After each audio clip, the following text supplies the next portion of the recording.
साहब है, उनको देखो एक एग्जाम्पल है कि वो जेल में है। एक एक्सक्यूज हो सकता था कि मैं जेल में हूं, मैं क्या कर सकता हूँ, लेकिन उसने अपनी टीम लगाई है, उनके पीए भी है, वो भी काम पे लगे, वो ऐसे काम करें कि लग नहीं रहा है उनको अंदर रखा है। अभी तो हम पूरा विलेज टू विलेज जा रहे हैं, उसके बाद हम पूरा पोलिंग स्टेशन भी सारे कवर करेंगे इंशाल्लाह। तो तैयारियां तो जोरों से हो रही है, इंशाल्लाह उम्मीद भी है कि जीत भी हो।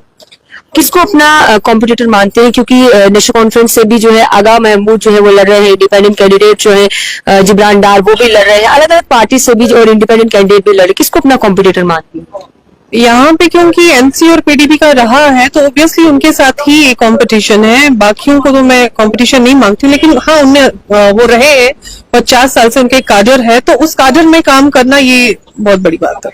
जिस तरीके से आज हमने एक जिब्रान डार का इंटरव्यू लिया इसी चीज पर बडगाम कॉन्स्टिट्यूंसी के ऊपर, तो जब हमने उनसे पूछा कि दिवा खान जी जो है वो भी प्रत्याशी हैं बडगाम कॉन्स्टिट्यूंसी से, उन्होंने कहा कि हमने उनको बनाया और उन्होंने उनकी पार्टी ने जो है हमें धोखा दी। नहीं, उन्होंने मुझे तो नहीं बताया, क्योंकि जब जिब्रान जी हमारी पार्टी में आए थे तब मुझसे ही ज्वाइन हुए, हमने ही सिखाया, हमने ही बताया, उससे पहले कि मैं सीनियर लीडर हूँ पार्टी की, तो उन्होंने बनाया नहीं है हमें। हाँ, उसकी अपनी एस्पायरेशन से वो करे, मेरी अपनी है तो मैं करूँ, वो तो कोई कंपटीशन नहीं है। बहरहाल बडगाम कॉन्स्टिट्यूंसी में आपको क्या मसले जो है वो ज्यादा हाईलाइट जो दिखते हैं, जो कि अगर आप जीत जाती हैं तो उन मसलों को आप हल करें? यहाँ का इंफ्रास्ट्रक्चर, यहाँ का बिजली पानी सड़क का जो है, यहाँ पे भी बहुत सारे बच्चों को लेके पीएसए लगा है, बहुत ऐसे ही एफआईआर लगे, उस पे हम बहुत आवाज उठाने वाले हैं, वो भी हमारी प्रायोरिटी रहेगी। हम असेंबली हमें चांस मिला तो उस पे हम कुछ ना कुछ जरूर करेंगे। और यहाँ पे जैसे रेलवे का जो काम हुआ है उसके अंदर जमीनें गई है लोगों की, उनको उसका मुआवजा नहीं मिला है, जॉब्स के प्रॉमिस किए हैं वो नहीं मिला है, तो ऐसे ही होकर सर लैंड जो है वहां पे भी लोगों की जमीनें भी उसमें ली गई है, उनको डिमोलिश करने को कह रहे हैं, हालांकि वो उसके अंदर नहीं आता है होकर सर के। तो ऐसी ऐसी चीजें हैं, बहुत सारी चीजें जिन पे बात करेंगे। वुमेन एम्पावरमेंट है, उनके लिए स्किल डेवलपमेंट सेंटर्स खोलेंगे जिसमें मल्टीपल चीजें हम रखेंगे। और वही बात अनएम्प्लॉयमेंट की, वो यहाँ पे बहुत ज्यादा है, बहुत ही ज्यादा है, उसमें भी हम देखेंगे, हम कॉर्पोरेट सेक्टर से भी इनको वहां पे भी एडजस्ट करेंगे। हमारे बाहर जैसे दिल्ली पंजाब में भी गवर्नमेंट है, वहां पे इनको एडजस्ट करने की कोशिश करेंगे। इवन फॉरेन कंट्रीज में भी ऐसी कुछ प्लानिंग्स है हमारी, इंशाल्लाह वो करेंगे। तो और भी बहुत सारे काम है, मतलब इतनी लंबी लिस्ट है कि शायद मैं अभी ना बोलूं, हम वो मैनिफेस्टो कुछ दिनों में रिलीज भी करेंगे, उसमें भी आप सबको वो पता चल जाएगा। आप ही के पार्टी के एमएलए डोडा से जो है महराज मलिक जी पीएसए लगने के कारण जो है इस समय वो कठुआ जेल में है, और आज राज्यसभा पोल्स है और उनको मतदान डालने के लिए भी जो है वो नहीं छोड़ा गया। क्या लगता है पीएसए लगाना सही था? पीएसए लगाना तो बिल्कुल भी सही नहीं था, वो कोई रीजन नहीं था। जिस रीजन पे उनको पीएसए लगाया है उस पे पीएसए बनता ही नहीं है, तो अगर उस पे पीएसए बनता है तो फिर जो बाकी पार्टीज के भी लोग आपको ऐसी लैंग्वेज यूज करते हुए मिलते हैं, फिर तो मैक्सिमम लोग उनके पीएसए में अंदर होने चाहिए। हमारा एक अगर गया तो मैक्सिमम उनके होने चाहिए, तो मैं इस चीज को नहीं मानती हूँ कि ये सही चीज थी।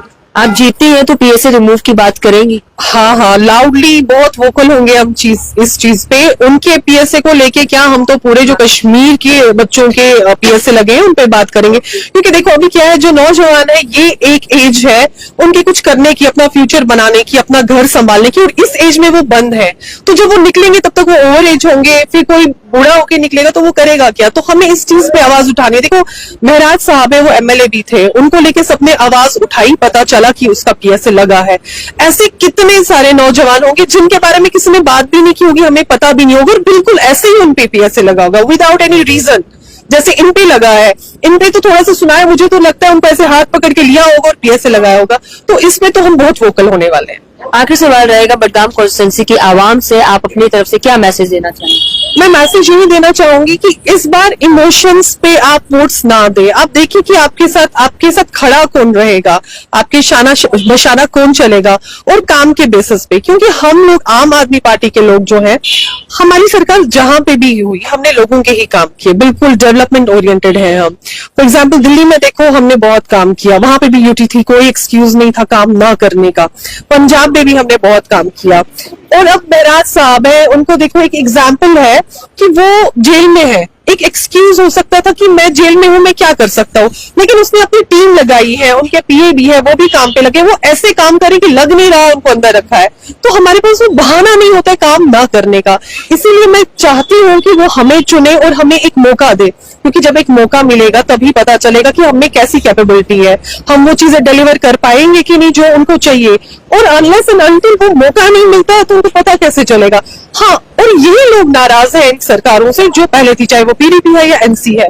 तो जब तक वो चेंज नहीं करेंगे तो वो तो वैसे ही फिर से ये इनके 4-5 साल जो आने वाले नेक्स्ट, वो भी ऐसे ही चलते जाएंगे। स्टेटहुड को लेकर क्या कहेंगी? स्टेटहुड तो हम चाहते हैं, हम भी उस पे आवाज उठा रहे थे, हम बात करेंगे। अब स्टेटहुड का तो ऐसे कुछ पता नहीं, जैसे एनसीबी कह रही है उनके इसमें भी एजेंडा में था, लेकिन मुझे जेन्युइनली नहीं लग रहा है कि उस पे एफर्ट्स लग रहे हैं। तो मैं चाहती हूँ स्टेटहुड होना यहाँ पे वो बहुत ही ज्यादा जरूरी है।